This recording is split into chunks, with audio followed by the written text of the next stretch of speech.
Alô, alô, alô, alô, alô, alô. Som, som. Aí, pronto. Deixa eu jogar pra cá. Prontinho. Melhorou a temperatura? Porque estavam com frio, né? Tava um pouquinho. O pessoal tava reclamando um pouco de frio. Tá até um pouco calor, né? Mas acho que agora vai esfriar. Porque deixa o pessoal entrar, a hora que a porta ficar fechadinha aí, a gente esfria a sala. Gente, bora de termodinâmica, o inferno na torre. Deixa eu confirmar uma coisa com vocês. Na semana passada a gente terminou a aula falando sobre o processo cíclico, né? E falamos da potência, tananã. Ok, beleza. Então, a gente pode dizer que essa aula é a aula de. Eu esqueci minhas coisas lá na outra sala, mas tudo bem. A gente vai terminar a teoria, e ao terminarmos a teoria de termodinâmica, a gente começa a fazer os exercícios. Tá bom? Beleza. Então vamos lá. O que está faltando para a gente trabalhar dentro da termodinâmica? A gente já discutiu, só para fazer meio que um brainstorm bem rápido. Quando a gente começou a discutir termodinâmica, a gente começou falando sobre transformações gasosas e a relação dessas transformações com energia, calor, trabalho e variação da energia interna. Depois que a gente discutiu, que é basicamente a discussão da primeira lei da termodinâmica, a gente começou a entender que para você conseguir gerar energia, você precisa fazer um processo cíclico. Então eu vou colocar aqui um apanhado do que a gente já viu até aqui, tá? Resumo. Tá? Se vocês lembrarem, na aula da semana passada eu comecei fazendo a mesma coisa, um resumo. Porque esse assunto ele é um assunto que demanda muita informação, então é sempre bom a gente começar tomando algumas questões aqui. Bom, vamos direto para o que interessa. Boa parte do que eu falei está relacionado com isso aqui, ó. Primeira lei da termodinâmica. Tá? Para que serve essa lei? Ela vai dizer o seguinte: toda vez que um gás sofre uma transformação, então numa transformação gasosa,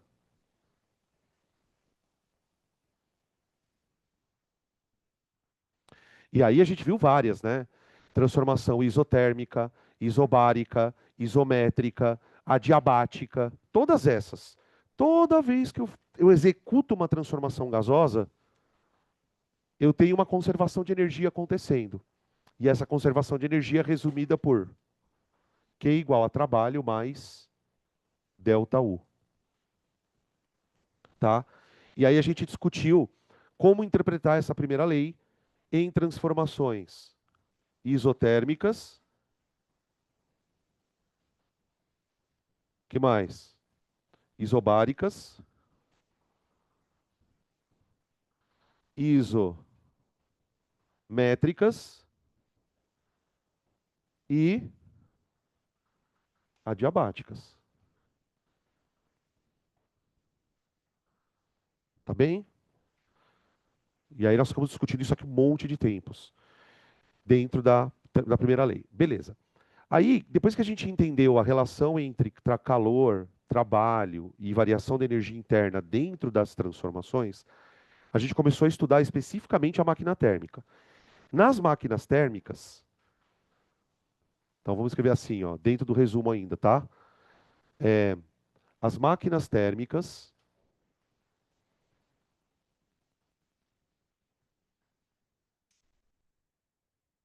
operam em ciclos termodinâmicos. Foi aqui que a gente parou. Tá? Até por uma questão de lógica, para você construir um motor, para você construir um dispositivo dessa natureza, você precisa de um gás que opere dentro de ciclos. Não adianta só o gás sofrer uma transformação. Ah, uma isotérmica, uma isobárica. Não. Eu tenho que fazer um processo de transformações e ele tem que ser cíclico. O que significa dizer que o processo é cíclico? Que o gás ele vai sair de um estado, sofrer uma série de transformações e voltar para o estado inicial. Então, as condições do gás, por mais que ele sofra processos, ela vai ser a condição inicial e a final vai ser a mesma. Então, esses ciclos, eles costumam aparecer para a gente na forma de gráfico, para variar. Os gráficos são gráficos do tipo PV. Lembrando o seguinte, pessoal, por que que a gente usa gráfico PV na termodinâmica? Só. Porque a partir do gráfico PV, se eu tiro a área, eu calculo o trabalho. Tá? Lembra que, vamos dizer assim, a estrela principal da história toda é o trabalho. E trabalho eu posso calcular de duas maneiras. Se você estiver trabalhando num sistema onde a pressão é constante, você calcula trabalho por P vezes delta V. Só que nós vamos trabalhar num sistema aqui em que a única coisa que não vai acontecer é pressão constante. O gás ele vai expandir, vai comprimir, vai perder pressão, vai ganhar pressão. Então, tipo assim, se eu tenho pressão variando, aí eu calculo por área do gráfico PV, tá bom? Beleza. Aí eu terminei a aula, foi justamente nesse ponto aqui, mostrando para vocês um exemplo de um ciclo.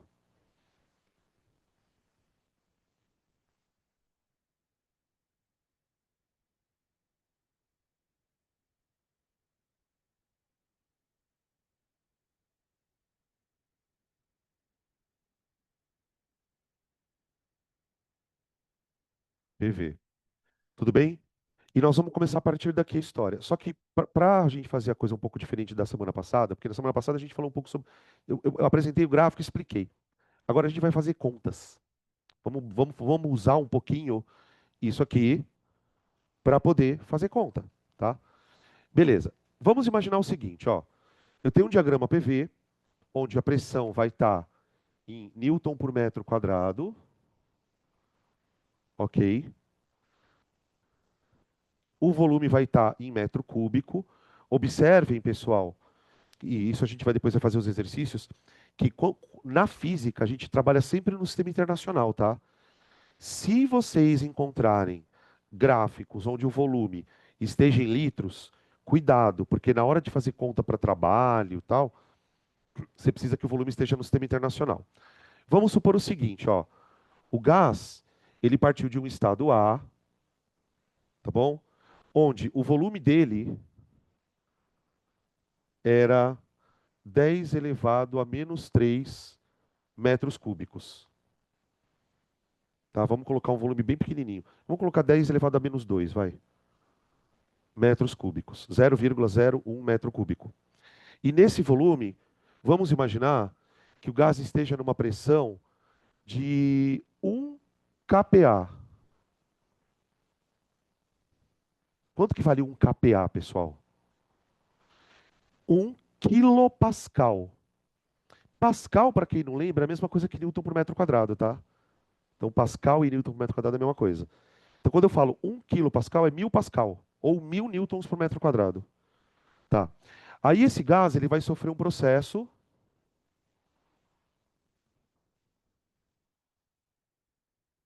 aqui, ó. Tudo bem? Tá. Vamos imaginar que na primeira transformação aqui, ó, a pressão dele suba de 1 kPa para 3 kPa. 3 quilopascal, tá? Então aqui, ó, vamos lembrar o que a gente discutiu na semana passada. Esse processo AB aqui, o que que ele é? É um processo isométrico. O que que acontece com esse gás aqui? Ele não realiza trabalho, mas ele esquenta. Então ele está recebendo calor aqui. Ele está recebendo calor de quem? De uma fonte quente. Foi aqui que a gente parou a história. Então ele esquenta, aumenta a pressão repentinamente, e aí ele vai entrar agora na fase de expansão. A gente percebe que a fase de expansão no gás é feita com pressão constante, mas ele vai expandir.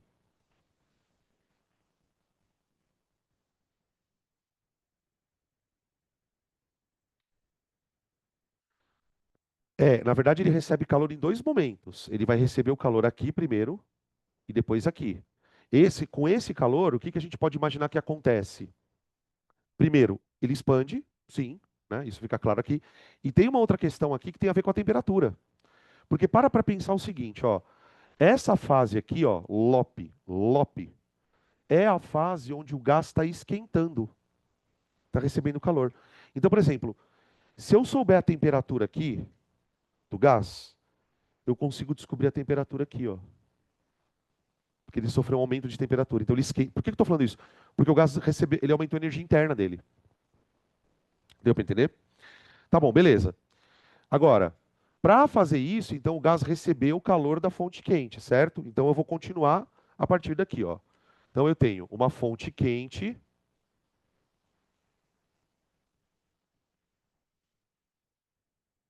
que vai dar calor.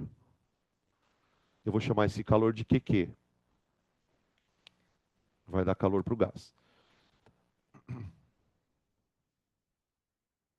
Tá. Aí o que acontece? Esse gás, durante o processo AB e BC, então aqui, ó, é um processo isométrico e aqui é um processo isobárico, expansão isobárica, tá? Agora, o gás vai cair a pressão rapidamente. Ele está caindo a pressão, gente, de uma forma que o volume nem mudou. Então, é um processo muito rápido. Nesse processo onde a pressão está caindo, certamente ele está perdendo calor. Porque pensa, se a pressão está caindo sem o volume mexer, é porque o gás esfriou. Não tem outra possibilidade. Então ele já perde calor aqui, ó. E aí depois ele contrai. Nesse processo a temperatura cai. Então ele sofre duas perdas de calor aqui, ó. Tuf e tuf. Ele sofre ganho, ganho de calor e perda, perda de calor. Então ele vai perder calor aqui para a fonte fria. Fonte fria.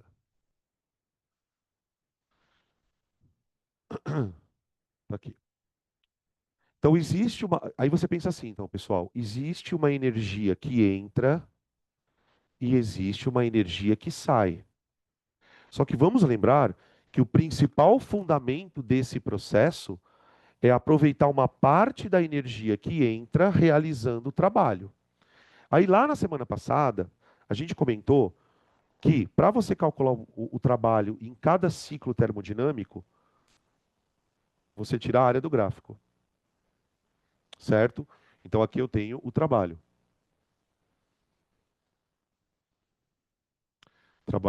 do gás.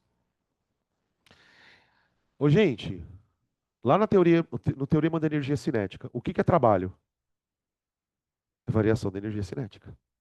Ou seja, eu consigo pegar isso aqui e fazer uma coisa se mexer, que é o princípio do motor. Por que eu estou falando, gente? Porque isso aqui é a energia mais importante do assunto.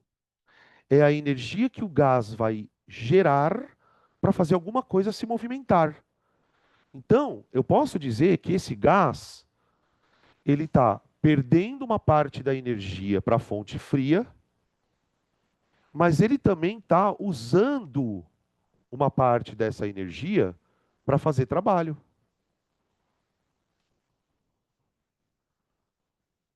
Oh, meu Deus. Trabalho do gás. Então veja, eu tenho energia que entra. Cada vez que o gás faz um ciclo, ele produz um pouquinho de energia de trabalho. E só que como o gás ele é obrigado a esfriar no processo lá, tem uma parte que ele joga fora o calor. Essa energia aqui, gente, ela é perdida. Só que é uma fonte de energia dissipada. Por quê? Porque o gás ele é obrigado a perder esse calor para conseguir manter o ciclo funcionando, tá? Então vamos escrever aqui, ó. O calor cedido para a fonte fria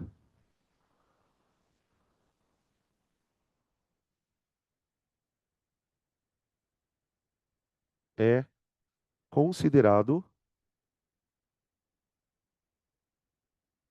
dissipado.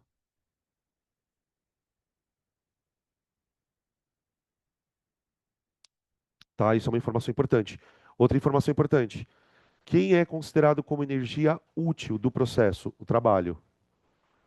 O trabalho realizado no ciclo, trabalho realizado no ciclo é considerado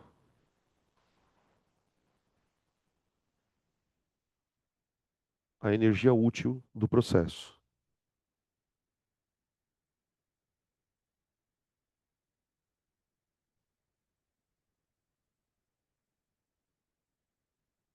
Aí, beleza? Ok. Então, aqui de novo aparece a conservação da energia. De novo aparece a conservação da energia, só que de uma outra forma. Aqui, a gente estava usando a primeira lei para pensar que durante um processo, uma transformação gasosa, a energia se conserva. Muito bem. Só que isso aqui também é um processo de transformação de energia. Então, se isso aqui é um processo de transformação de energia, a gente pode dizer que essa energia tem que se conservar dentro desse processo. O que que eu quero dizer com isso?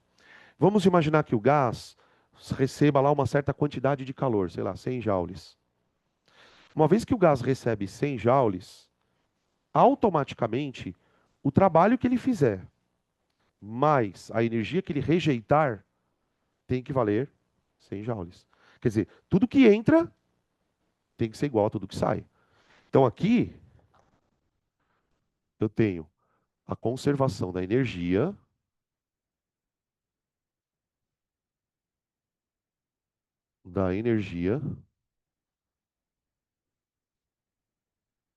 garante que,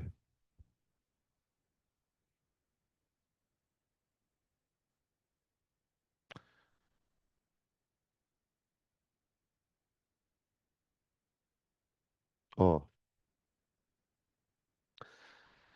então nas formulinhas que aparecem em exercícios, em apostilas e materiais de maneira geral, cuidado com essas representações QQ, QF, tá bom?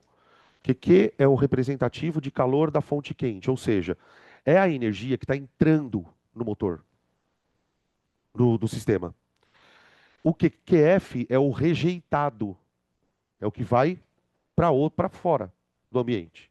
Tudo bem? E o trabalho é a nossa energia útil. Até aqui, beleza. A partir dessa situação, a gente pode definir algumas coisas. E aqui é que a coisa começa a ficar meio nebulosa. Vamos lá. Primeira coisa que eu posso definir aqui. Eu posso definir a partir dessa fórmula o que eu chamo de rendimento da máquina. Podemos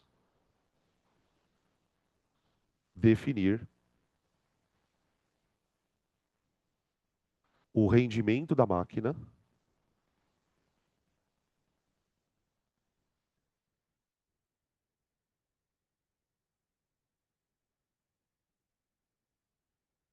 como sendo, vamos lá, o rendimento dentro desse contexto, pessoal, significa quanto de energia eu usei para fazer trabalho. Eu recebi lá uma parcela de energia e uma parte dela, aliás, eu recebi uma energia, perdão, eu recebi uma energia e uma parcela dela eu vou gastar para fazer trabalho. Então, o rendimento ele fica assim, ó. O calor gerado, o calor absorvido na fonte quente é a energia fonte quente. O calor absorvido na fonte quente corresponde a 100% de energia que entrou na máquina. O trabalho que ela fez representa o rendimento, que eu vou usar essa letrinha grega aqui, ó. Tipo um Nzinho, tá? O pessoal usa essa letra. Pode chamar de X, tá? Isso vai vir na forma de uma porcentagem, tá, gente? Isso vem na forma de uma porcentagem, tá? Se você isolar isso aqui, isso aqui o quê, né? O rendimento. Aí você tem uma fórmula para calcular o rendimento do motor.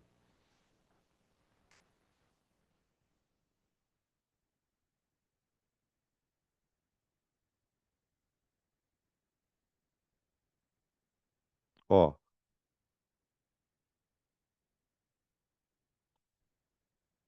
Isso aqui, ó, gente. Se você fizer a multiplicação em cruz, ó, fica isso vezes QQ igual a 100 vezes trabalho. Isola a letra Ni, você chega nessa formulinha aqui, ó. Tá? Aqui tem uma série de exercícios que a gente consegue fazer. Por exemplo, né, vamos usar essa formulinha dentro daquele contexto. Tá? Vou colocar aqui, ó. Podemos agora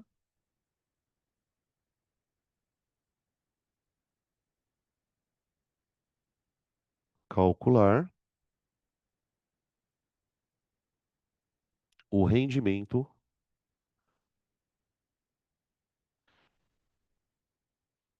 da máquina.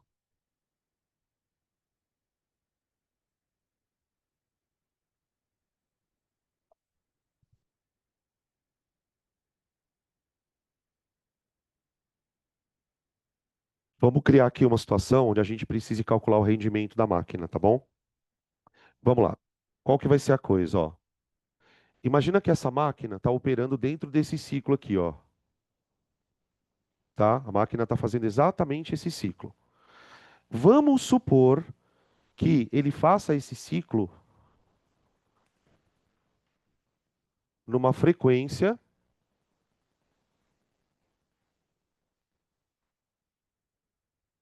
de 300 Hz.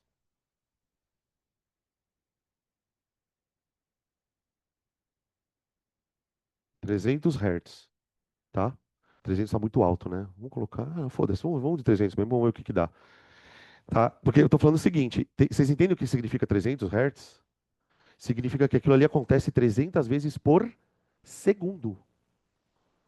Isso aqui acontece. Você imagina isso aqui acontecendo 300 vezes, ó, em um segundo? Tá muito rápido. Mas vamos lá, vamos lá. Vamos calcular o rendimento, só que vamos imaginar o seguinte: vamos supor que para essa máquina funcionar, ela recebeu 1.800 joules da fonte quente.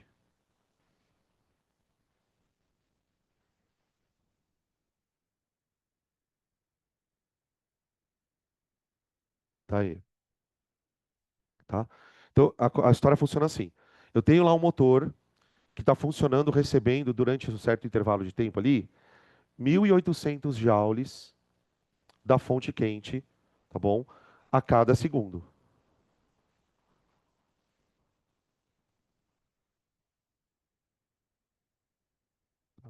Sabendo que ele opera numa frequência de 300 Hz, vamos tentar calcular o rendimento dele.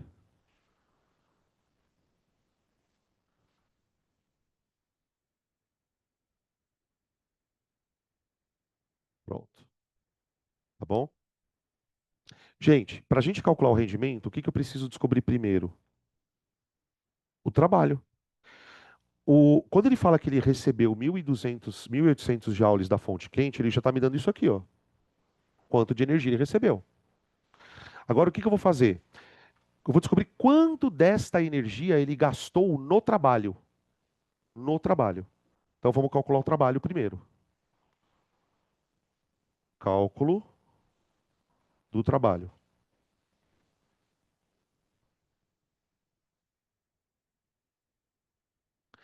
Claro que para fazer esse exercício, ele vai te dar o ciclo. Fala, olha, esse aqui é o ciclo termodinâmico, tá? Esse aqui é o ciclo termodinâmico. Então, vamos lá.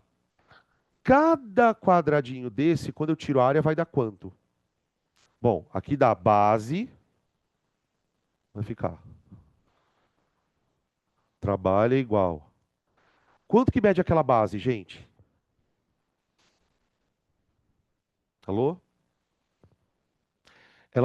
O gás não sofreu esse variação de volume aqui, ó. Então dá 2,10 a menos 2. 2 vezes 10 a menos 2 vezes. Qual é a variação da altura aqui no triângulo? Puxa, Maria. Qual a variação de altura aqui no retângulo? 2 kPa, ou seja, 2,10 ao cubo Pascal. 210 ao cubo.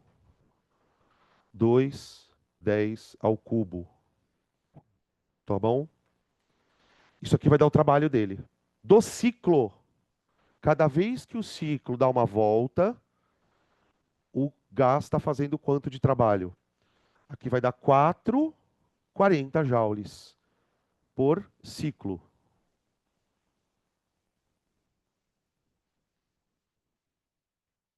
Até aqui vocês compreendem o que está acontecendo?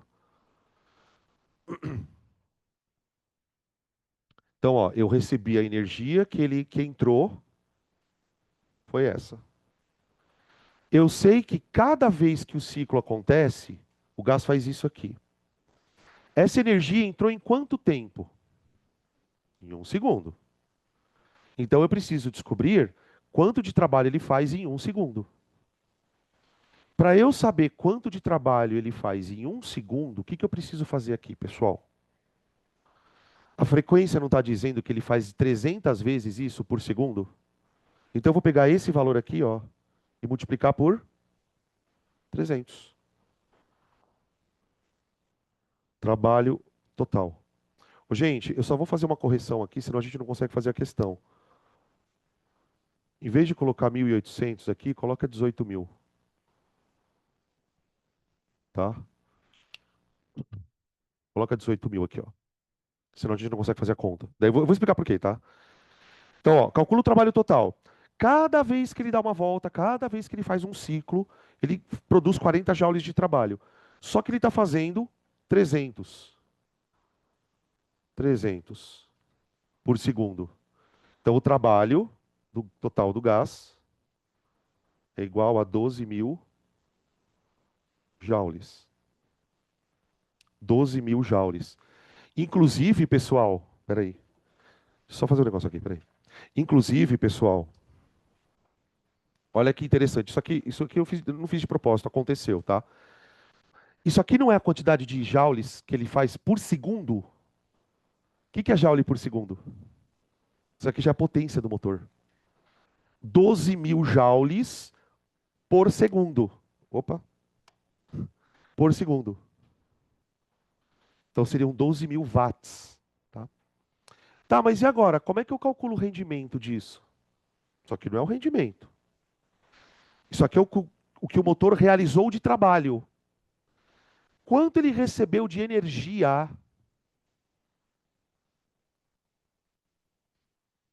18.000. Vamos calcular o rendimento agora. Então, ó, 18.000 joules corresponde a 100% da energia, que é a energia que entrou no motor. Desses 18.000 joules, ele gastou 12.000 em 1 segundo. Rendimento X. Tudo bem? Dá aproximadamente 60 e pouco, né? 66, 66, aproximadamente 67%. Vou colocar bem aproximado, tá? Ok? Esse é um tipo de pergunta relativamente comum dentro do universo da termodinâmica. Ele te apresenta um ciclo de transformação gasosa, te diz quanto entra de energia, fonte quente, e pede para você expressar o rendimento. Então, o que eu faço? Eu calculei a área do gráfico, a partir da área calculada, eu calculei quanto ele gastou de energia para fazer o trabalho, e aí fiz a conta de comparação. Tá?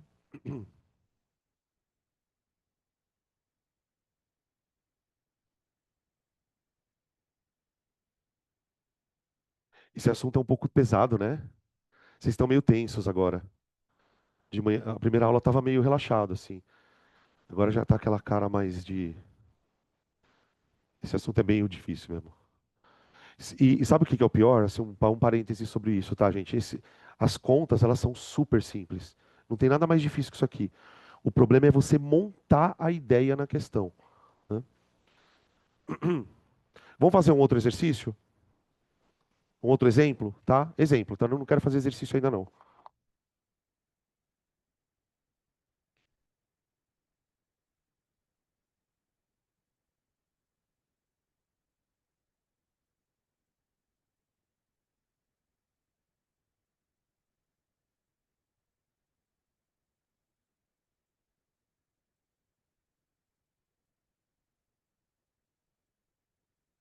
Agora é o seguinte, ó. Vai mudar um pouquinho a história, tá? Eu não vou colocar um gás trabalhando em ciclos. Eu vou colocar um gás sofrendo uma sequência de transformações, só que não cíclicas. Então imagina o seguinte, ó, eu tenho um gás no recipiente, tá? Beleza. Esse gás, ele vai sair de um estado e vai sofrer uma sequência de transformações. Ele vai sair de um estado A, onde ele vai ter uma pressão e um volume, tá? Nesse estado A, nossa, ficou esquisito, né, aqui. Nesse estado A, o volume dele é 10 a menos 2. Vamos de 10 a menos 2 de novo. E a pressão aqui eu vou colocar 2 kPa. Tudo bem? Aí esse gás, ele vai passar para um estado A, de A para B e de B para C. B para C. Quando ele chegar no estado B, o volume dele vai dar 2 10 a menos 2. Isso aqui está tudo dado no gráfico, tá? E a pressão vai para 5 kPa. Então, essa é a primeira transformação AB. Imagine agora que ele vai passar de B para C. De tal maneira que quando ele chegar no estado C,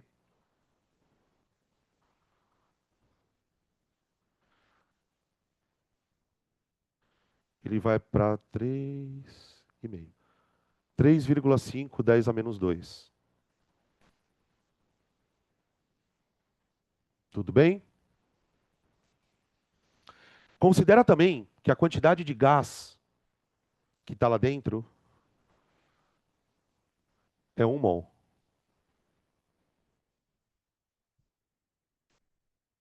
Tudo bem? Ficou alguma dúvida no que está acontecendo? 1 mol de um gás, num frasco, no estado A, passando de A para B, passando de B para C. A quantidade de gás que tem lá dentro é 1 mol. Considera também que R vale 8,3 joule por mol Kelvin.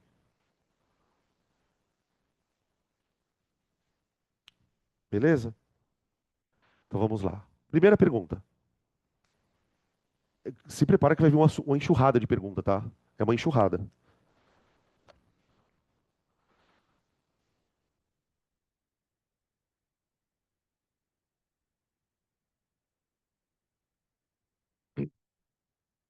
Ó, uma coisa importante. Como reconhecer que tipo de exercício de termodinâmica você está fazendo rapidamente? Se o exercício envolver ciclo, você pode ter certeza que ele vai para a parte de rendimento do motor. Isso aqui não é um motor. Isso aqui é um exercício de termodinâmica, mas não é um motor. Como é que eu sei que isso aqui não é um motor? Porque não é cíclico. Então, ele pode até pedir para você calcular trabalho, não tem problema. Mas ele não vai pedir rendimento da máquina. Isso não é uma máquina. Então, que coisas ele pode perguntar, por exemplo, num gráfico que não é de um motor, não é um gráfico de ciclo? Então vamos lá. Primeira pergunta: qual a temperatura do gás em A?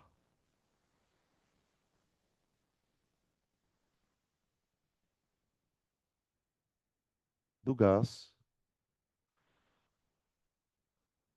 em A.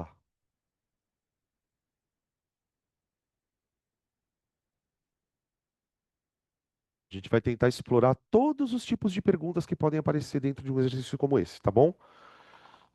Como que eu faria para descobrir a temperatura desse gás aí, mano? No ponto A. Jesus, mano. Vocês repararam que tem uma gordura dentro do café? Nossa, olha. Eu não vou nem quero saber o que que tem nessa gordura. Com certeza é do próprio café, mas eu imagino que quanto de gordura tem lá dentro. Vai, vamos lá. Como que eu faço para achar a temperatura do ar, gente? PVNRT. Vocês viram que eu dei tudo aqui, né? Ó. Porque, ó, eu sei do gráfico, eu sei o volume e eu sei a pressão. Eu sei o número de mols e o cara me deu o R. Quando o cara te dá o R, geralmente você vai usar para PVNRT. Então, bora lá. Pressão vezes volume igual a N vezes R vezes T. Como a gente está trabalhando no sistema internacional, eu ponho a pressão do jeito que ela está, ponho o volume, tá? Pressão 2 kPa, 2 kilopascal, vezes o volume, que é 10 a menos 2, igual número de mols, que é 1, vezes 8,3, vezes a temperatura. Tá bom?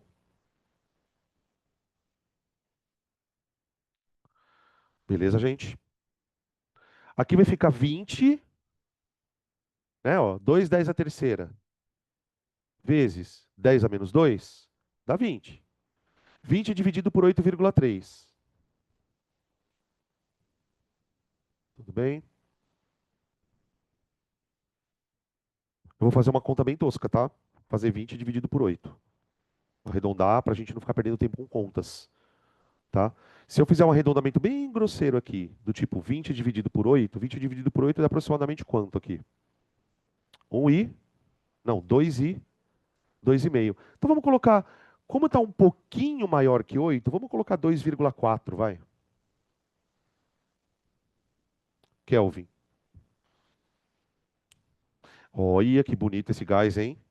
Tá frio pra caralho. Vocês viram que tá quase no zero absoluto, né?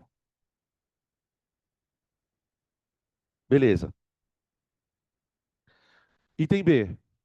Isso aqui seria o item A, né? Item B. Qual a temperatura em C?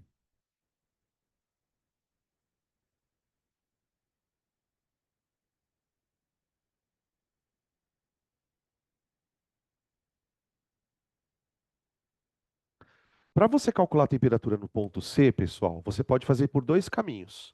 Ou você faz PV-NRT de novo, ou você faz PVT-Povotó. Que veja, o gás ele saiu de um estado A, passou por B e passou por C. E chegou em C. Então eu posso considerar A e C como se fossem estados do gás. O A é o estado inicial, o C seria o estado final. A gente sabe que quando você precisa trabalhar com estados diferentes de um mesmo gás, a gente pode fazer o PVT-Povotó.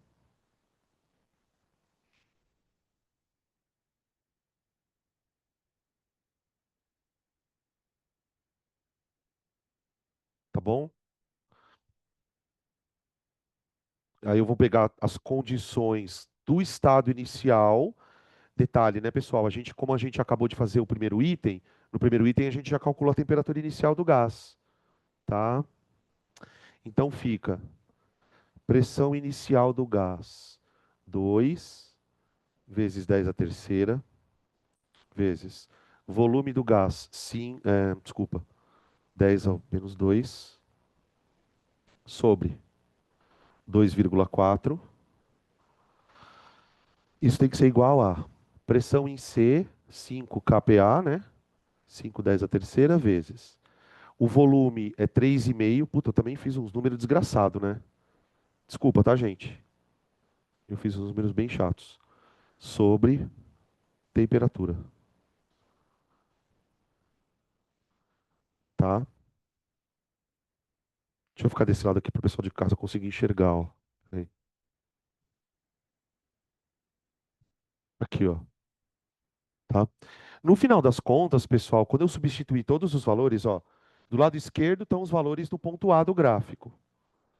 Do lado direito estão os valores do ponto C. Aqui faltou um TC, né?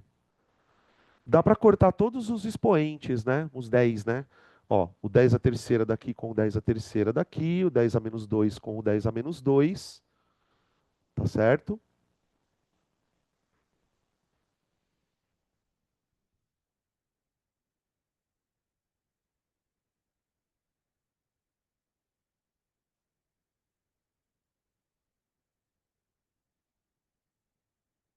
Tá, e agora o que eu faço? Ó, fica, o TC eu vou multiplicar por 2 aqui, né? Então vai ficar assim, ó.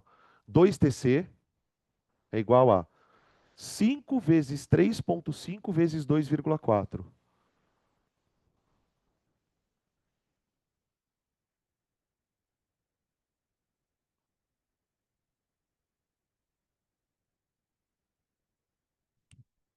Vamos ver se vem na minha cabeça.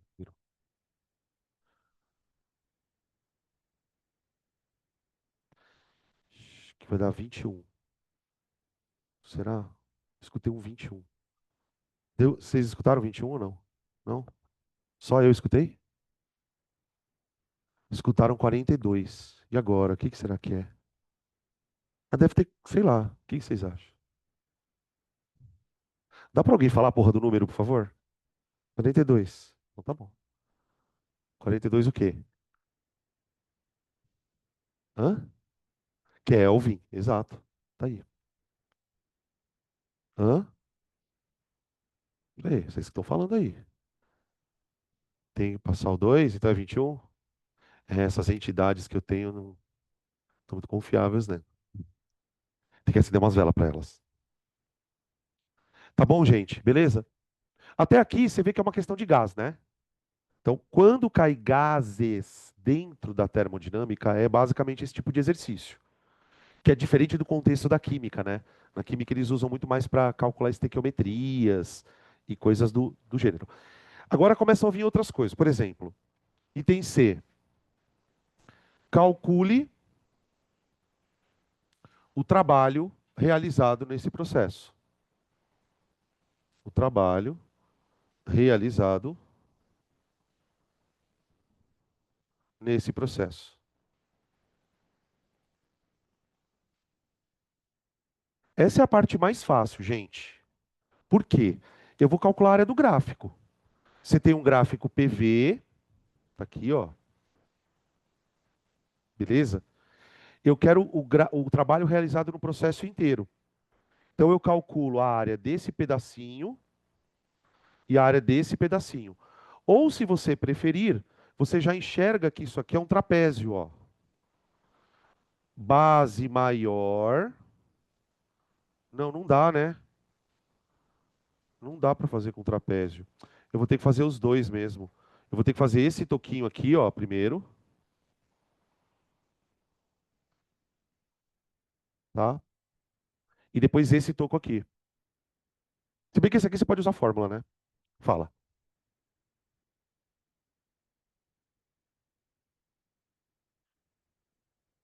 Uai, o gráfico não começa aqui? Então, daqui até aqui, ó. Não é a área abaixo do gráfico, né? O que é uma área abaixo do gráfico? Por exemplo, se eu tenho um gráfico assim, ó, vou pegar um exemplo. Fum.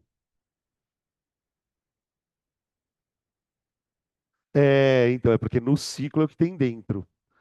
Tá? Depois a gente pode até. Essa discussão ela é bem interessante, tá? Por que que no ciclo eu tenho que calcular o que tem dentro e aqui eu tenho que calcular o que vai abaixo? Eu vou terminar o exercício e a gente discute isso, porque isso é bem interessante, tá? Voltando. Aí, ó, então isso aqui é um trapézio, agora isso aqui é um retângulo, tá bom? Vamos lá. Aqui vai ficar trabalho total é igual a. Primeiro, gente, eu vou calcular a área desse trapézio aqui, ó, tá? Base maior, quanto vale? 5 kPa. 5K, 5 10 a terceira. É a base maior. Base menor. Base menor. 2. Então é base maior mais base menor vezes altura. Fica assim, ó.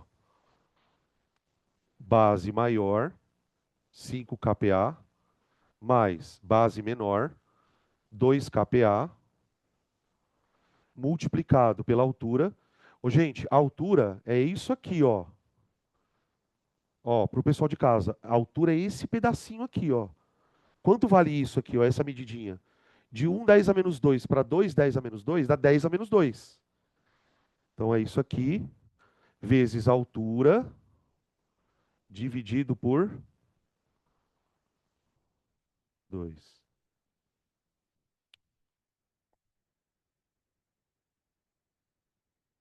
Mais.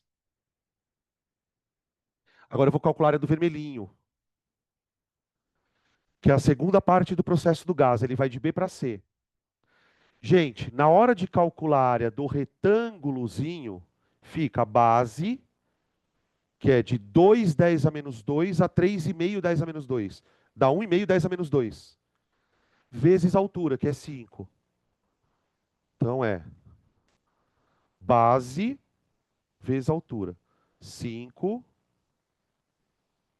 vezes 1,5 10 a menos 2. Ah, tem um erro aqui, né? Vocês descobriram um erro aqui? Eu achei um erro aqui. Aqui é 10 a menos 2, ó.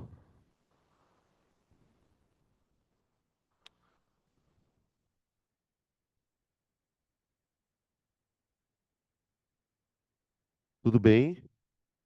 Tá todo mundo aqui comigo? Ou mais ou menos? Vocês querem que eu volte em algum ponto? Só para recapitular, o que eu estou fazendo? Eu estou tentando calcular o trabalho que o gás sofreu. Gente, para tornar as coisas um pouco menos doloridas, você concorda, olhando para o gráfico, que. Porque assim, às vezes a gente começa a calcular uma coisa que você fica tão preocupado com o cálculo que você esquece o que você está calculando. A hora que acontecer isso, para. Para de calcular. Volta um pouquinho aqui. Se você tiver perdido ali. O gás ele não aumentou o volume de A para B, de B para C, então ele expandiu. Se ele expandiu, com certeza ele realizou o trabalho. Se ele realizou o trabalho, o nosso cálculo aqui está sendo justamente para isso, quanto ele fez de trabalho. Como é um gráfico, eu estou calculando a área de um pedaço mais a área do outro. E esta é a conta, ó. A área do trapézio mais a área do retângulo. A hora que eu somar essas duas áreas, eu tenho o trabalho que o gás fez, tá? Quanto que deu aqui, gente? Aqui vai dar 7,3, 70 por 2 dá 35, mais 7,5 vezes 10 dá 75, né? 75. 110 o quê? Joules.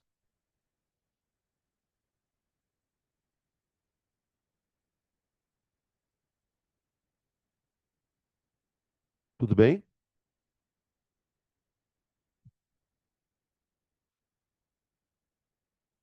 Então, ó, o primeiro cálculo e o segundo cálculos, o tanto o item A quanto o item B, foi para que nós percebamos que neste processo o gás esquentou.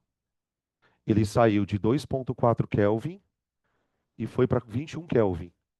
Tudo bem até aqui? Também descobrimos, então, ó, ele esquentou. Eu estou puxando para a teoria. Ele esquentou.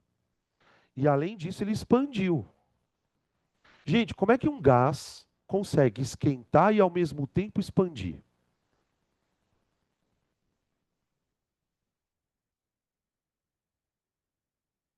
Natural? Qualquer gás esquenta e expande assim?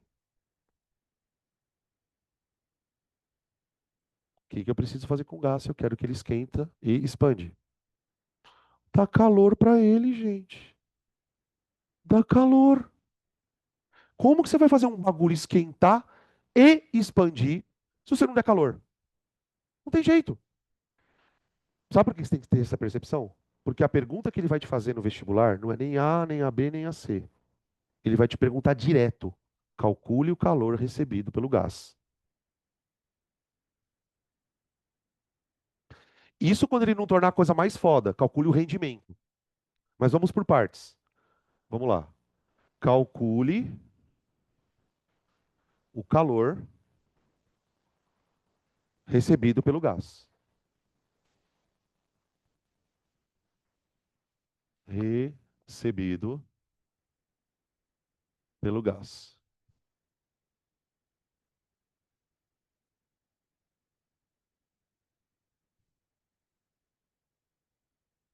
E aí, gente, sugestões?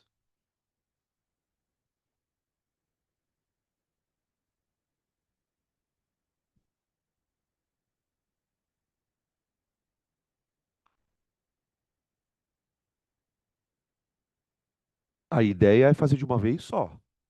Eu quero calcular. Porque assim, eu até posso calcular quanto ele recebeu de calor de A para B e quanto ele quer de A para C. Mas eu vou calcular de A para C direto. De A para B ou B para C, tá? Eu quero calcular o calor, gente. Primeira lei da termodinâmica. Entende porque não adianta você saber a fórmula. Ela está guardada na tua cabeça.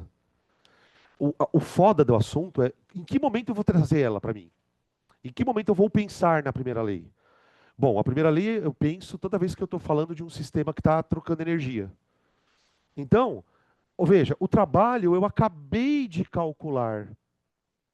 Eu acabei de calcular o trabalho. Só que a primeira lei diz que uma parte do calor também pode ser usado para o gás esquentar, lembra? Vocês acham que o nosso gás armazenou calor? Como que eu sei que ele armazenou calor? Ele esquentou. Então veja, eu sei que ele usou 110 joules para trabalhar. Empurrou alguma coisa. Rá. Então ele usou essa energia. E ele também esquentou. Então se eu quero calcular o calor, basta, eu já tenho trabalho. Eu vou calcular o delta U. Como é que eu calculo o delta U de um gás? 3 meios de NR delta T. Essa fórmula a gente discutiu ela, pessoal, se não me engano, na primeira ou na segunda aula de termodinâmica. Quando a gente discutiu quais são as três energias importantes na termodinâmica. Aí tem o calor, o trabalho e o delta U. Sempre que o gás esquentar, tem armazenamento de energia. Então o que que eu vou fazer? Vocês entenderam agora por que que eu disse que tinha um mol de gás? Esse 1 mol, geralmente, pessoal, isso é macete, tá? Quando o exercício de termodinâmica te dá o número de mols do gás, muito provavelmente você vai usar essa fórmula aqui, ó. Ou, na melhor das hipóteses, se for uma questão de pivite hipovotol ou de PVNRT. Tá? Então, fiquem espertos. Você está lá fazendo uma questão de física, de gás, você sabe que é gás. Se o cara te der o número de mols, muito provavelmente, ou você usa essa, ou essa daqui, ó. Se o cara fala de energia interna, trabalho, aí você já sabe que é para cá o negócio. Então, vamos lá. Quanto que foi a variação da energia interna dele? Vai ser 3 sobre 2, que é 1,5, né? 1,5, vezes o R, vezes 1, né? Que é o número de mols do gás. Eu coloquei 1 para não ficar um número difícil de fazer conta. Vezes o R, que é 8,3, vezes a variação de temperatura. Nós estamos considerando, pessoal, que o gás estava em 2,4 Kelvin. E aí, de acordo com o que aconteceu ali, ele esquentou para 21 Kelvin. Então, dá uma base aí de 18,6, né? 18,6. Nossa, que conta chata. Eu vou fazer essa, tá? Ficar enchendo o saco de vocês. Meu Deus. Quanto? 200 e? É 231, né?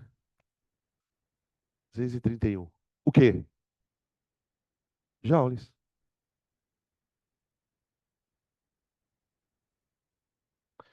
Que merda, hein? Ou não? Eu achei uma merda. Vê se alguém também acha uma merda. Alguém consegue dizer por que que eu tô achando que tá uma merda isso aqui? Mano, que bosta.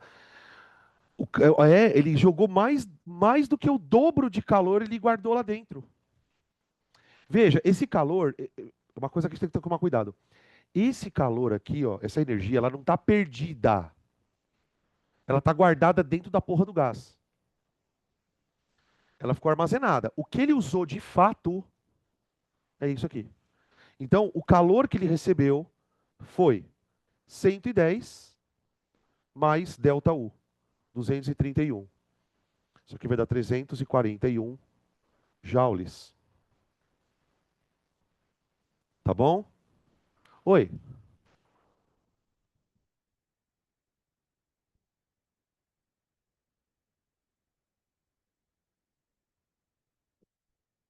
Aham. Uhum. Aliás, isso é uma coisa interessante, tá, Sara? Porque é o seguinte, se ele volta ao estado inicial, qual que é? Aí a gente começa a entender por que que trabalhar em ciclo também é bom. Veja o seguinte, quando o gás vai de A para B, para C, desculpa, ele acaba armazenando um pouco de energia. porque ele esquenta. Agora, para pensar se eu conseguisse pegar o gás de A para C e de alguma maneira trazer ele para A de volta. Se eu conseguir trazer ele de A para se eu conseguir trazer ele de C para A, ele não tem variação de energia interna.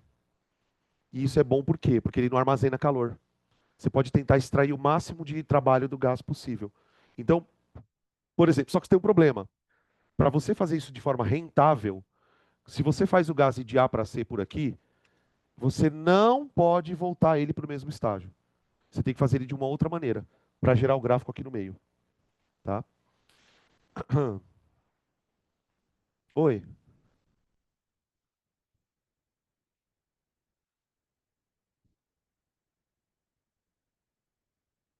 Ah, mas nem se trabalha com diatômico. Não, nem se trabalha. Já é difícil de trabalhar com monotômico, quanto mais diatômico. Porque se for diatômico é só trocar por 5 aqui. Mas não vai aparecer, tá? Fica tranquilo que isso não vai aparecer. Aí a última pergunta que ele pode fazer, que na verdade é a última, mas ele poderia fazer só essa, ele podia pedir para a gente calcular o rendimento desse processo. O rendimento, tá? Embora não seja uma máquina térmica, a gente pode calcular um rendimento do processo, porque uma parte do calor ficou armazenado. Então, nesse caso, como é que eu faria para calcular o rendimento? Ó, quanto ele recebeu de energia? Todo. 341 joules.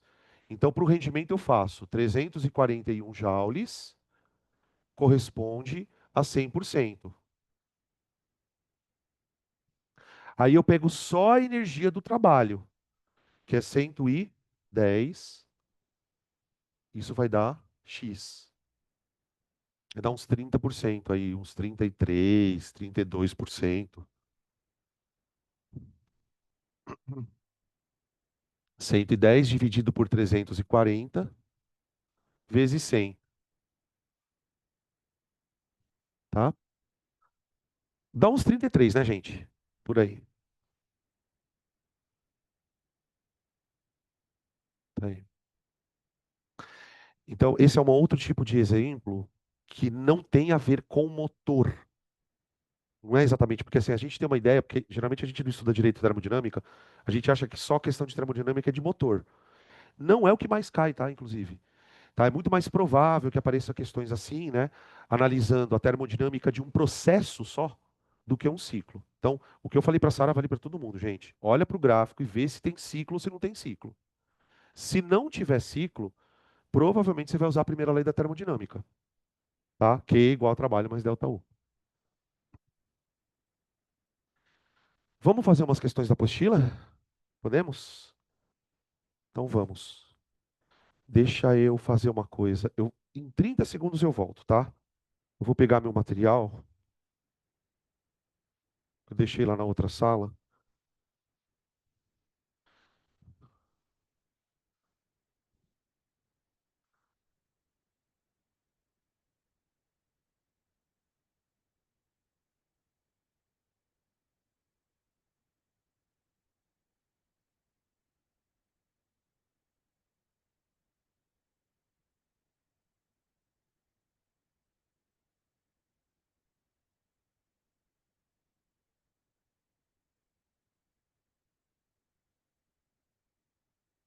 Alô? Oi, oi. Os exercícios começam na 114, tá? Eu só não sei se eu cheguei a fazer alguns. Eu tô achando que eu não fiz nada.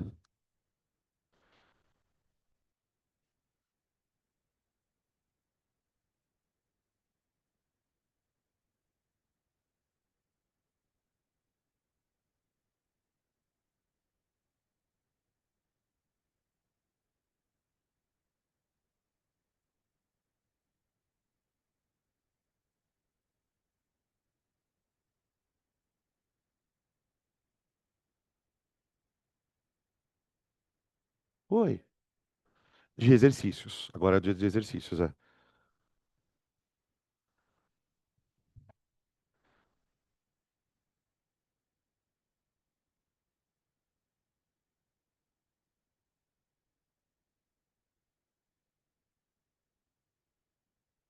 116, né?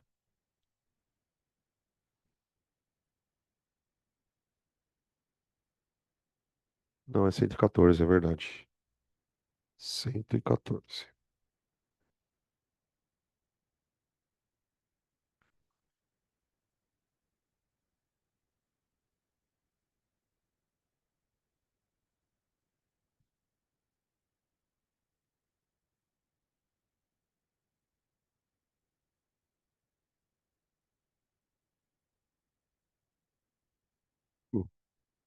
Bom, só para explicar para vocês mais ou menos qual é a dinâmica dos exercícios, como a gente distribuiu nas aulas.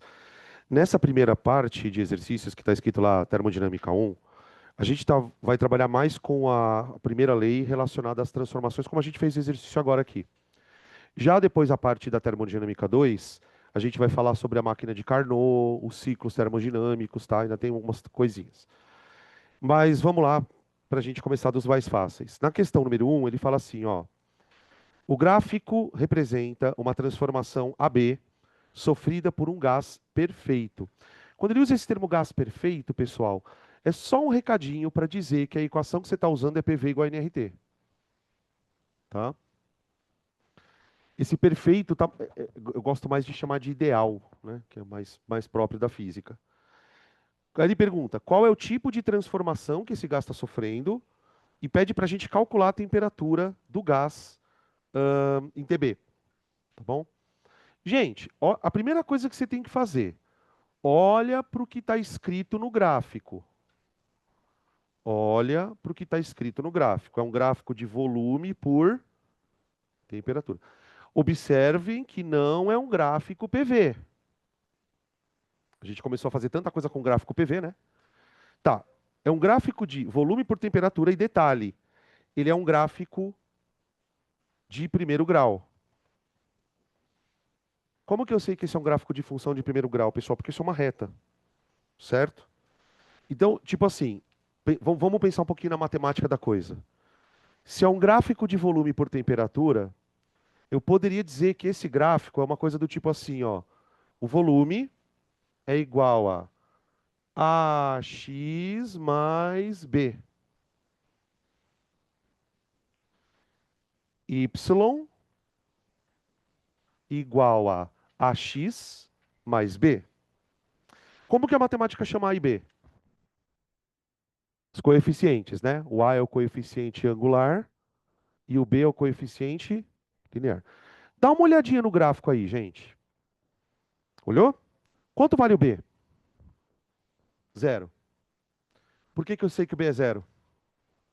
Porque ele passa no eixo, na origem aqui, não é? Ó. Tanto é que o exercício deixou claro isso. Ele faz um pontilhado, está dizendo, ó, passou na origem. Opa, opa, opa.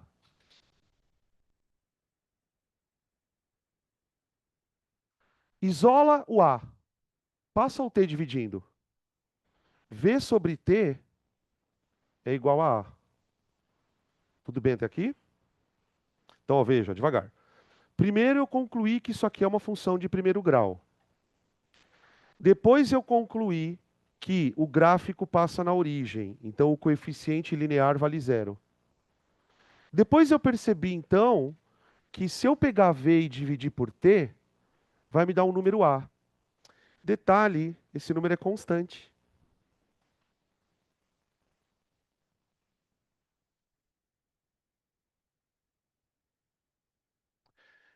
Gente, o que que a gente acabou de descobrir? Que se V dividido por T é constante, significa que volume e temperatura são diretamente proporcionais. Em que tipo de transformação o volume e a temperatura são diretamente proporcionais? Tem um tipo, quando a pressão é constante. Isso aqui é uma transformação isobárica. Eu sei que ela é isobárica por quê? Porque o volume e a temperatura são diretamente proporcionais. Toda vez que um gás sofre uma transformação isobárica, você não faz isso aqui, ó?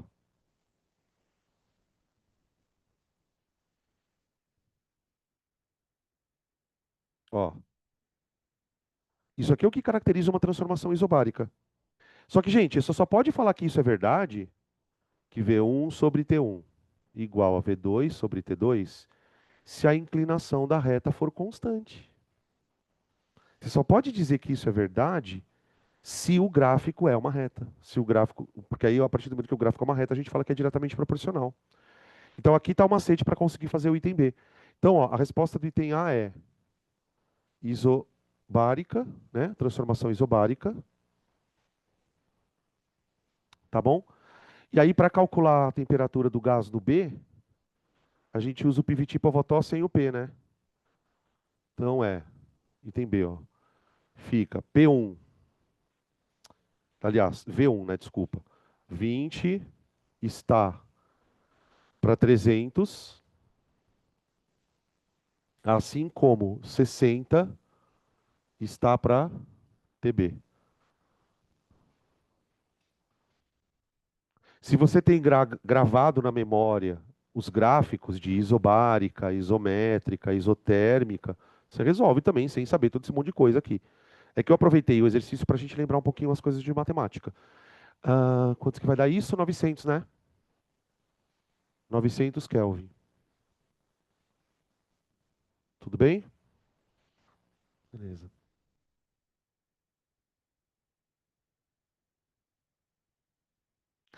Posso colocar um item extra? Começou.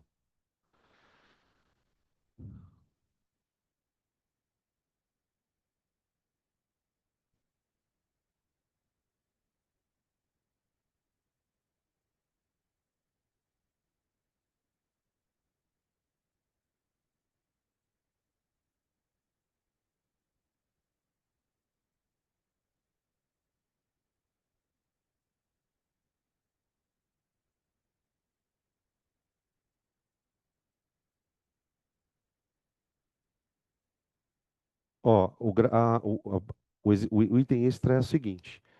Eu tenho um gás que sofreu uma transformação isobárica e ele deu aqui a transformação, né? Como que eu expressaria essa transformação se eu fosse obrigado a representá-la num gráfico PV? Entenderam qual que é a brincadeira? Tipo, eu tenho um gráfico de uma transformação. Só que esse gráfico que eu tenho é V por T. Eu queria expressar essa mesma transformação, só que num gráfico PV. PV. Que é aquele que a gente usa mais na termodinâmica. Tá? É bem simples, pessoal. É só prestar atenção num detalhezinho aqui. Nós não tínhamos concluído, agora há pouco, que a transformação é isobárica? Ora, se a transformação é isobárica, quer dizer que a pressão do gás é constante. Se a pressão do gás é constante, num gráfico PV, isso vira uma reta. Isso vira uma reta, tá? O que que dá para fazer aqui? A gente não sabe a pressão do gás. Eu não tenho como calcular a pressão. Eu teria como calcular a pressão, por exemplo, se eu soubesse o número de mols. Tá? Se o cara desse o exercício, eu calcularia. Mas eu consigo fazer o seguinte: eu consigo colocar aqui o volume inicial e o volume final. Que veja, o gráfico ele partiu de um volume inicial que era 20, não era? E foi para 60. Então eu posso colocar esses volumes aqui, ó, 20 e 60. Tá bom? Olha a importância de você fazer a transposição desse gráfico. Se eu conseguisse saber a pressão, eu também conseguiria calcular o que aqui? O trabalho. Então, tipo assim, o exercício ele pode brincar com mil coisas. Veja como ele poderia apresentar isso para você. Ele pode te dar o número de mols, pedir para você expressar o gráfico PV e pedir para você calcular o trabalho. Se ele me dá o número de mols, o que que eu consigo calcular também? A pressão, tá? Vou escrever aqui, ó. Pode ser calculada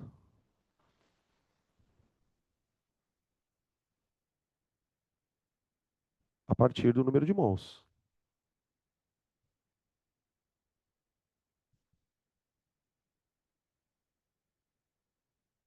tá bom? Fica aí como uma outra reflexãozinha para a gente pensar. Acabou a questão um. Questão 2. Parecida, olha lá.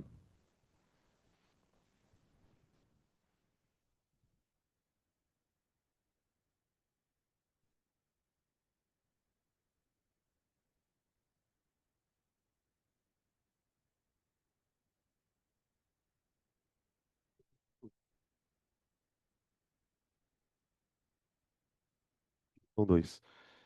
Agora ele colocou um gráfico PV. PV é mais fácil.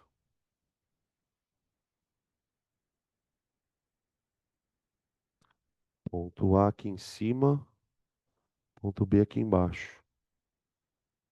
Aqui, de A para B. Ele quer o tipo da transformação, a pressão. Tá. Como é gráfico PV, a gente consegue fazer análises mais detalhadas. Que transformação é essa? Isotérmica? Então vamos lá. Como é que eu poderia justificar isso, gente? Assim, vamos lá, eu estou pensando dentro de um contexto de uma segunda fase ou de uma prova discursiva que precisa de uma justificativa. Pelo amor de Deus, tá? Ah, é isotérmica porque a temperatura é constante. Como que eu provo que a temperatura é constante? Existe uma maneira matemática de você fazer isto. Veja só, se a temperatura é constante, significa que se você pegar PA vezes VA, isso aqui tem que ser igual a PB vezes VB. Porque, vamos lá, vamos lembrar da lei. Numa transformação isotérmica, pressão e volume são inversamente proporcionais, ok? Só que por trás dessa frase tem uma coisa importante. Se eles são inversamente proporcionais, quer dizer que toda vez que você multiplicar um pelo outro, o valor dá constante. E isso é uma propriedade de grandezas inversamente proporcionais da matemática. Quando é que você sabe que duas grandezas são inversamente proporcionais? Toda vez que quando elas se toda vez que você multiplica elas e o valor dá o mesmo. Então veja, vai lá no gráfico e procura para mim quanto que vale PA e VA. E depois procura PB e VB. E simplesmente faz a conta dos dois. Se essa conta for igual, a transformação é isotérmica, tá? Ah, professor, eu sei que é isotérmica por causa da curva. Tudo bem, mas você não vai responder uma coisa dessa numa prova. O cara não vai te olhar a prova. Então, ó, pega lá. PAVA. PA vezes VA. E PB vezes VB. Ó, vocês percebem que aqui eu não conseguiria justificar categoricamente que isso é uma isotérmica? Porque, ó, eu não tenho PA. Eu não tenho PA. Eu tenho VA. PB e VB eu tenho os dois, né? PB e VB. Então, assim, eu vou colocar que isso aqui é uma isotérmica, mas eu não consigo provar. Não consigo provar, tá? Numa prova de múltipla escolha, você vai dizer que é isotérmica porque está na cara que é isotérmica. Agora, partindo da premissa de que isso é uma isotérmica, então o item A está respondido. Se eu acreditar que é uma transformação isotérmica, como a gente sabe que é, aí eu uso a fórmula e calculo o PA. Ele quer que eu calcule isso. PA vezes 200 igual. Ah, ô, gente, temos um pequeno problema que, na verdade, o item A já estava meio bugado aqui. Bom, tudo bem, vai. Eu vou colocar o volume em metros cúbicos, tá? Que na verdade não está em metro cúbico, vocês perceberam? Está em centímetros cúbicos. Como que eu passo isso para metro cúbico, hein? Hum. Ó, eu vou ensinar para vocês um truque que eu sempre faço, porque eu não decoro, tá? Eu não consigo decorar aquele negócio.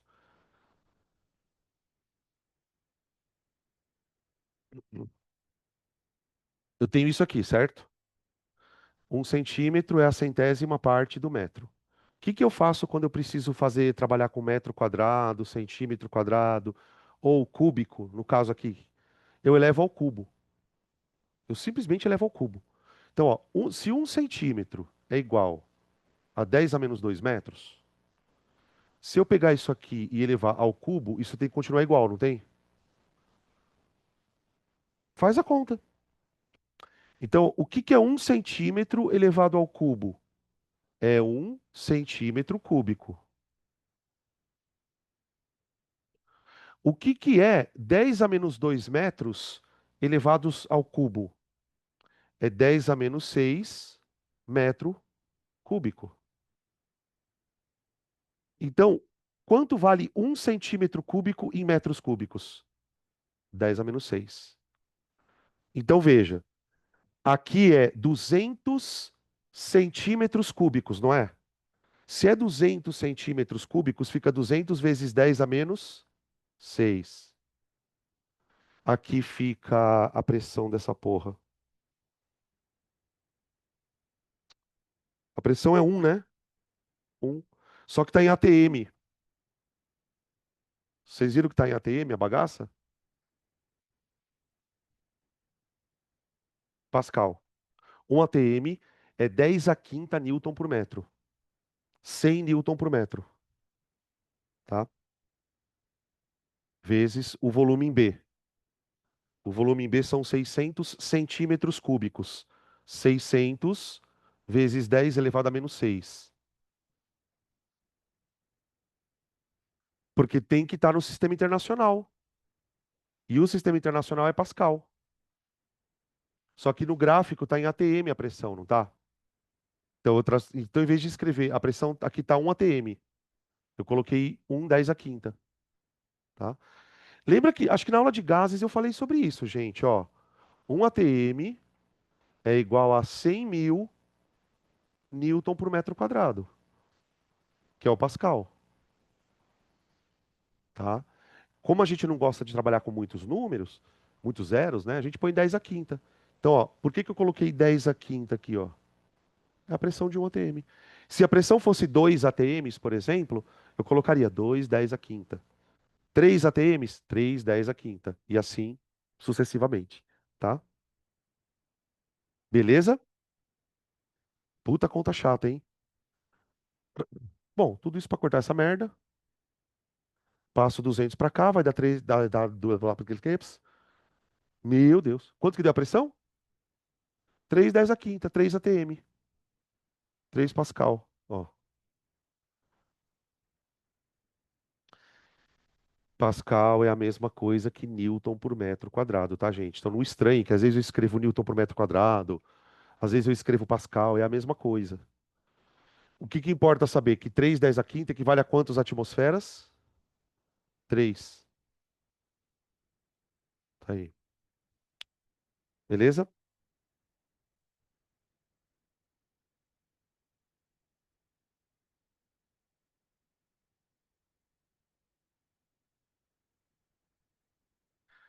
Próxima. Questão 3. Aqui já começa a aparecer o ciclo, ó.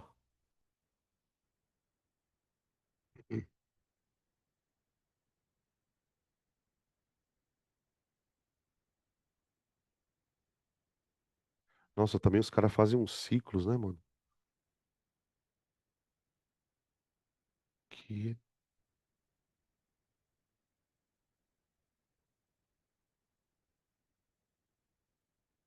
Então vamos lá.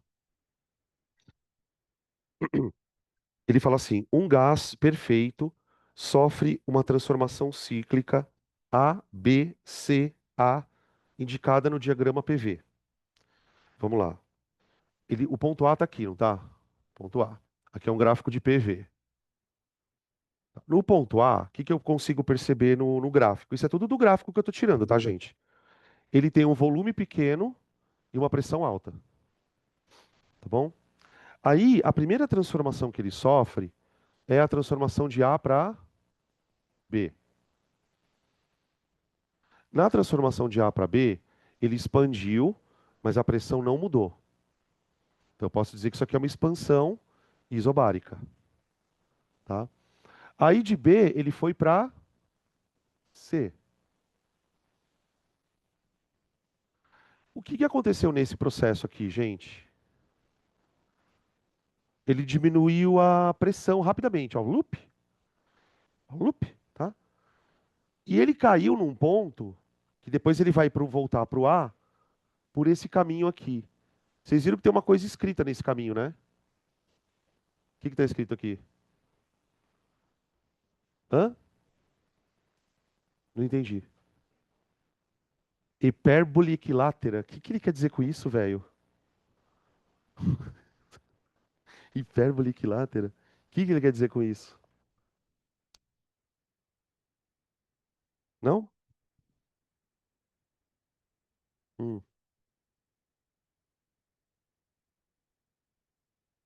E as retas A, B e B, C, não. Lembra que gráficos têm nome, por exemplo. Gráfico de uma função de primeiro grau, reta. Gráfico de uma função de segundo grau, parábola. E assim vai, não é? Que tipo de função é traduzida por uma hipérbole equilátera? Uma função, não, não é exponencial, cuidado. A exponencial é outra coisa. Exponencial é assim, ó. Hipérbole equilátera é assim, diferente. Só que, gente, hipérboles equiláteras caracterizam funções de coisas que são inversamente proporcionais. Quer ver um exemplo? Eu vou parar um pouquinho aqui para vocês perceberem isso, tá?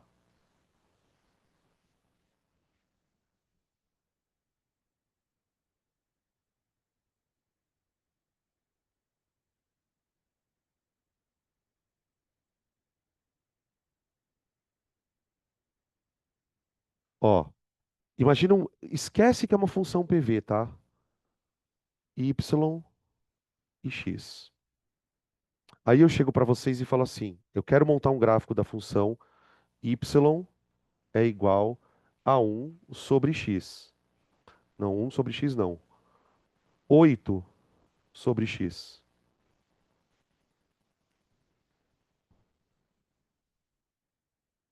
Ok? Inventei uma função aqui, y igual a 8/x. Tá. Quando x for 1, quanto vale o y? 8. Então põe lá, x 1, y 8.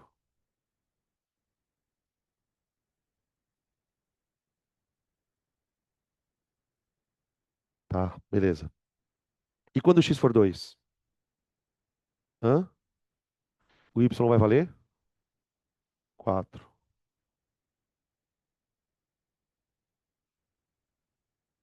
Certo? Então o primeiro ponto tá aqui, não tá? O segundo ponto tá aqui, não tá? Tá, agora vamos lá, outro. E quando x for 8? Estou escolhendo uns números para ficar fácil de fazer conta, tá? Você pode ir um por um. E se o x for 8? Quanto vai dar o y? 1, não vai? Junta esses gráficos, esses pontos. Quer ver? Vamos pegar um outro caso. Se o x for 4, quanto vale o y? 2. Certo? E acho que está o suficiente já. A hora que você juntar esses pontos, você não vai chegar nisso aqui? Agora presta atenção. Prova para mim que isso aqui é uma função inversamente proporcional. Não, não, não, não pode falar que é hipérbole. Prova matematicamente que isso aqui é uma função inversamente proporcional. Passa o x para lá. Quanto dá x vezes y, aconteça o que acontecer. Uma constante. Isso é uma hipérbole equilátera. Tudo bem? To- Toda vez que você estiver representando coisas que são inversamente proporcionais, pelo amor de Deus, não me vem com retinha, hein? Ai, tá caindo a reta, o cacete. Gente, a reta crescente, reta decrescente, o que vai dizer é o sinal do coeficiente angular. Função que dá hipérbole é inversamente proporcional. Então ele está te contando que isso aqui é uma isoterma. Sacaram a ideia? Ele fala assim, ó. Ele escreve aqui, hipérbole equilátero. Se é uma hipérbole equilátero, ele está categorizando que todos esses pontos aqui, ó, estão obedecendo uma função desse tipo. Se isso é uma função desse tipo, é uma função onde PV é inversamente proporcional, então é isotérmica, tá? Então, ó, hipérboles equiláteras, hipérboles equiláteras caracterizam funções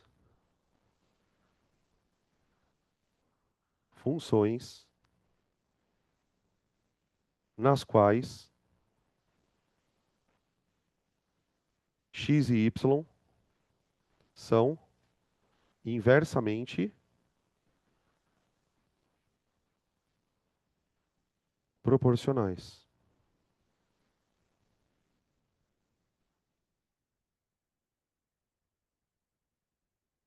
Sabe onde vai aparecer isso aqui? Eletrostática. Força em função da distância. Campo elétrico. Potencial elétrico. Vai aparecer várias dessas, tá? Tudo bem? Tá, vou apagar aqui, tá? É, Então veja, ó, só para a gente resumir a história. De A para B, ele sofreu um processo isobárico, certo? De B para C, isométrico. E de C para A, isotérmico. Vamos ver aqui. Eu acho que o que ele pergunta é isso, né? Isso. Então vamos lá, de A para B, expansão isobárica. De B para C. É, Não dá para falar nem expansão nem contração, né? O que aconteceu com a temperatura de B para C? Caiu. Como que a gente justifica que ela caiu? Exatamente, eu mantive o volume, mas a pressão despencou. Então ele esfriou o gás aqui. Então eu poderia escrever assim, ó, resfriamento iso, iso o quê? Isométrico, né? Ou isovolumétrico, né? Isovolumétrico, resfriamento isovolumétrico, tá? Aí de C para A, o que aconteceu? Isotérmica, mas o que é isotérmico? O que a gente pode usar? Compressão. Porque, ó, de C para A, ele diminui a pressão, tá vendo? Desculpa. Ele diminui o volume e aumenta a pressão, tá vendo? Então eu posso chamar o processo de C para A de compressão isotérmica. Tá aí, ó. E se eu tirasse a área, que eu não consigo tirar essa área, né? A gente acharia o trabalho no ciclo, né, ó, tá? O trabalho no ciclo. Tá aí. Questão 3. 3 não, 4.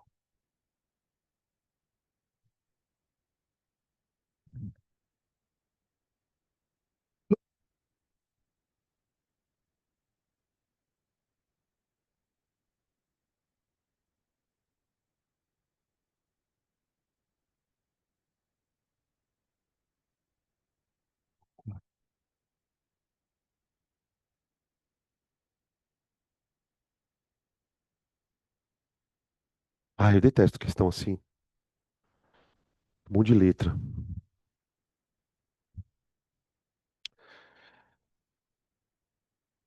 Ele fala assim, ó, uma certa quantidade de gás ideal, inicialmente a uma pressão P0, volume V0 e temperatura T0, é submetida à seguinte, opa, seguinte é foda, a seguinte sequência de transformações. Ele vai seguir um processo de transformações, etapa um, etapa 2, etapa 3. Aí ele vai falar o seguinte: ao final destes três processos, podemos afirmar que o volume final do gás vai ser quanto? Veja, gente, eu li a questão meio que superficialmente e percebi que isso se trata de uma questão de transformação gasosa. Se isso se trata de uma transformação gasosa, muito provavelmente eu vou ter que fazer pivot Pavotó. Tudo bem? Então, o que que eu vou montar o exercício da seguinte maneira, ó. Eu vou colocar o gás no estado inicial dele, estado um. O que que eu sei sobre o estado um do gás? Ele tem, diz ele no exercício, uma pressão P0, um volume V0 e uma temperatura T0, certo? Aí ele começa a transformar o gás, ó. Na primeira etapa ele fala assim: é aquecido a pressão constante até que a sua temperatura atinja o valor de 3T0. Então veja, no estado 2, Ele fala que o gás foi aquecido. Bom, se ele foi aquecido, ele recebeu calor. Ele fala que ele foi aquecido a pressão constante. Só que a temperatura triplicou. Tudo bem? Primeiro eu estou só lendo as informações. Aí, na segunda transformação, ele é resfriado a volume constante até que a temperatura atinja o valor de T0. Então, ó, primeiro ele é aquecido.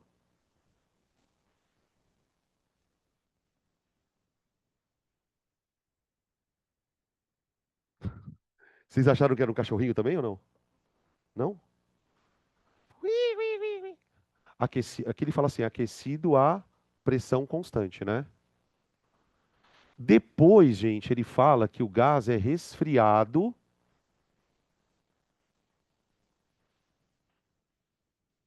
a volume constante. Seria o estado 3.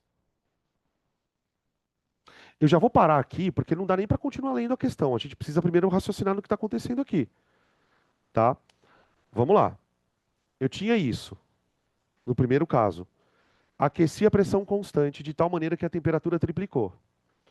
Ô, gente, vocês conseguem me dizer de cabeça o que que tem que ter acontecido com o volume daqui para cá? O que que aconteceu?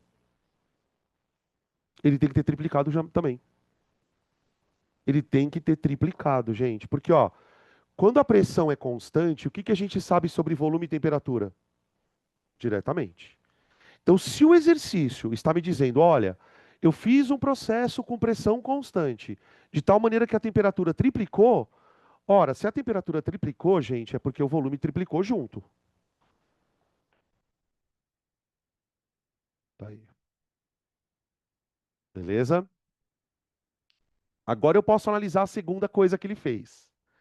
Na segunda coisa, ele fala assim, ó, eu resfriei com volume constante. Se o volume é constante, ele continua com 3V0. Concorda? Então, primeiro ele expandiu, depois ele resfriou com volume constante. Ele fala que resfriou até a temperatura ficar. Hã? Ah, ela volta para T0, que é a primeira aqui, ó. Carai, o que que aconteceu ali? Alguma coisa aconteceu com a pressão, né? Vamos tentar descobrir o que que aconteceu com a pressão aqui? Como que eu faço? Pivot Pivotal. Pega isso aqui, ó. Pi, vi, ti. Entende o que que é pivot?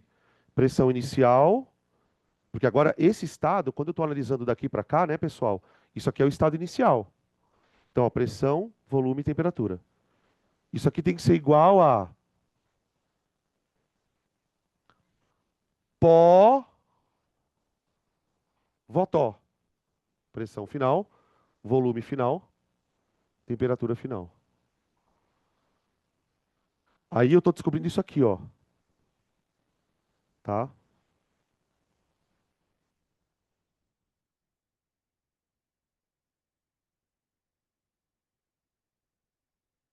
Ó, dá para cancelar uns trem aqui, ó. Cancela os T0s, cancela os V0s. Os 3 vai dar. Então a pressão que ele tem nesse estado é P0 sobre 3. A pressão que ele tem no estado 3 é P0 sobre 3. Ô, gente, daria para você chegar nessa conclusão sem conta? Daria.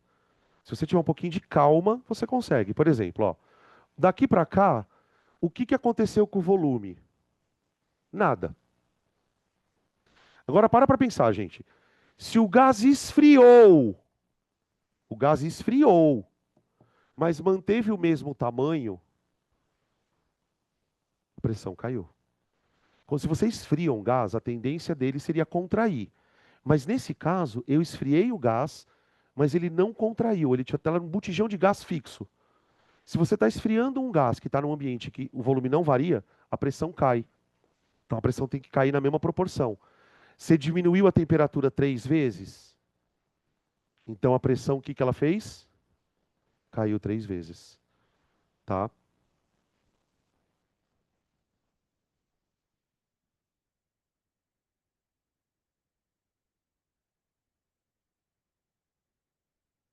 Botijão de gás. O botijão de gás ele pode estar quente ou estar frio, ele está do mesmo tamanho. Então, se você esfria, ou por exemplo, aqueles frascos de desodorante, por exemplo, uma questão que tem um pouco a ver com isso, né? Por que que se fala que você tem que evitar guardar qualquer dispositivo de aerosol em lugar quente? Porque no aerosol você tem um gás. E esse gás ele está num ambiente fechado, com um volume fixo, porque geralmente é de metal. Se você esquenta o gás lá dentro, a pressão aumenta, mas o volume não. E ao contrário também é verdadeiro, tá? Aí depois ele vai para o estado 4, pentelho.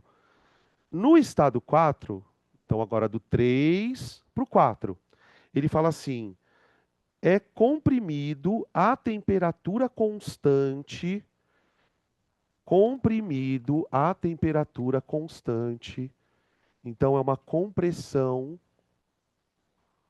o quê?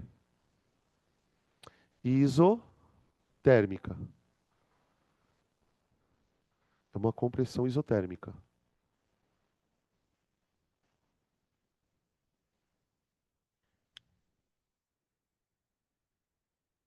Tá. Deixa eu ver o que mais que ele fala. Compressão isotérmica. Se a compressão é isotérmica, então de cara eu já sei que a temperatura tem que continuar valendo T0, não tem, ó? No estado 3 ela valia T0.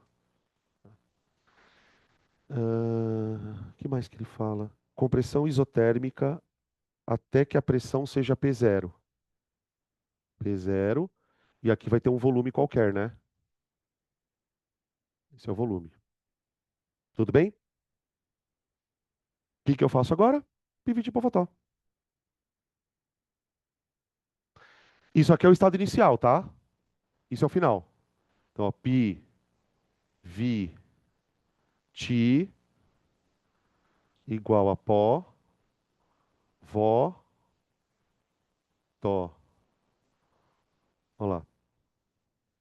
Eu nem precisava ter colocado a temperatura, né? Porque é constante. Eu já podia ter cortado, tá?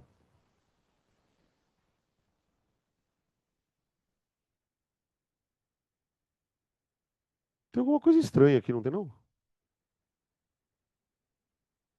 Ah, é verdade, né? Perdão, gente, eu esqueci disso.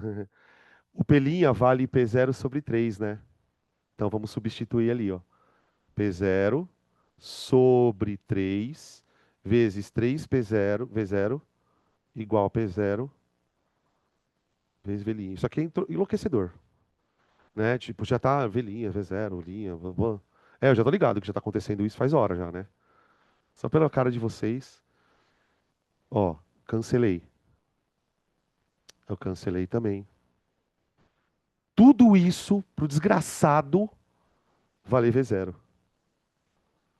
Ah, eu cretino, né? Cretino. Ô, gente, deixa eu fazer um comentário rapidão aqui sobre isso. Olha pro estado inicial de verdade. P0, V0, T0, né? Olha pro estado final. P0, V0, T0. O que que isso significa? Ciclo. Isso aqui é um ciclo. Se a gente fosse representar por um gráfico, a gente com certeza sairíamos num ciclo, tá? Beleza? Vamos fazer o gráfico? Não. Não vou deixar muito vocês responderem, porque eu já sei que a resposta é não. Ai, não, professor, a gente já sabe. Sabe o caralho. Não, vamos lá, vamos lá.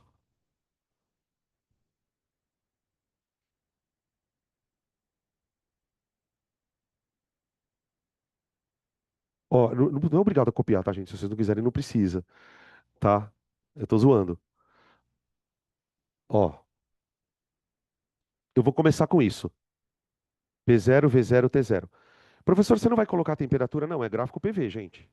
É gráfico PV. Tá, de P0, V0, T0, o que que aconteceu nesse sistema? Ele foi para P0, 3V0, 3T0. Onde está esse ponto aqui, hein? Olha, P0, 3V0 tá com cara de estar por aqui, ó.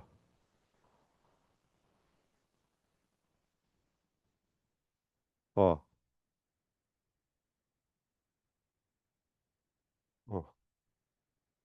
Ele fez isso, ele estava aqui, P0, V0, T0, e foi para 3V0, P0. Então ele sofreu uma expansão isobárica, né? Tá?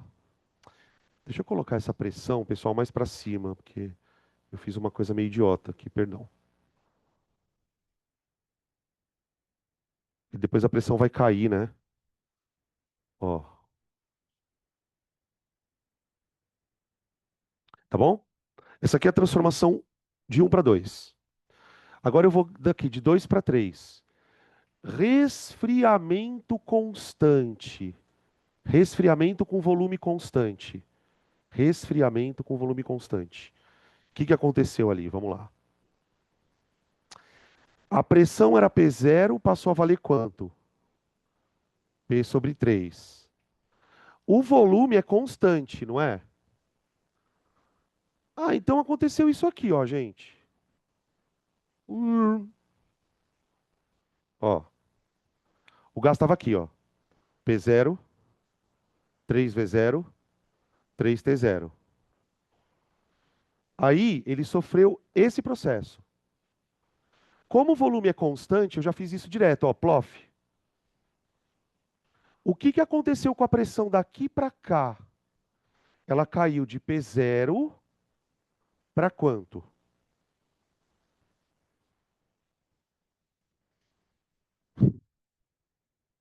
Tá na lousa, gente. P0 sobre 3, não é? Já era, né? Tá na hora já. Fica tranquilo, eu vou acabar com isso lá rapidão. Já liguei que já tá dando tilt. Para mim também já tá dando tilt. Daqui para cá, certo? Então, estou aqui agora. Agora, o próximo passo é voltar para o estado inicial. Ele foi daqui para cá, ó. Oi, o que eu fiz com o volume? De 1 para 2, de 2 para 3. Ah, não, é verdade. Eu fiz cagada. Pera um pouquinho. Não, tá errado. É uma isotérmica. Eu fiz cagada. Daqui para cá, isobárica, beleza. Daqui para cá, isométrica. Agora daqui para lá, isotérmica. Ó, eu falei, eu também já estou bugando. Se é uma isotérmica, ele tem que estar na mesma temperatura, não tem? Então, esse ponto aqui, ó, e esse ponto aqui, eles precisam estar na mesma temperatura, concorda? Para que eles estejam na mesma temperatura, tem que existir um processo isotérmico que leve o gás daqui para cá, não é? Como que eu represento esse processo isotérmico? O escorregador. Como que é o nome do escorregador? Hipérbole equilátera. Ó, ó,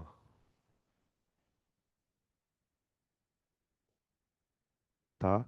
Então aqui é isobárica, aqui é isométrica e aqui é isotérmica, tá? Coincidentemente deu igual o gráfico que a gente estava fazendo do outro exercício, tá?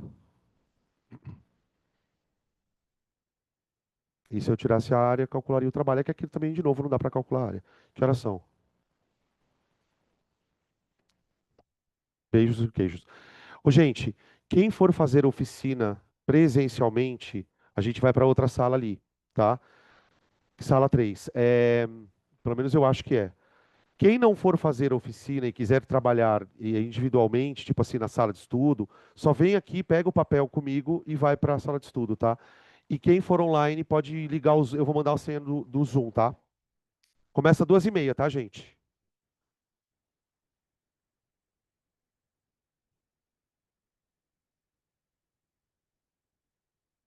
Fala, querida.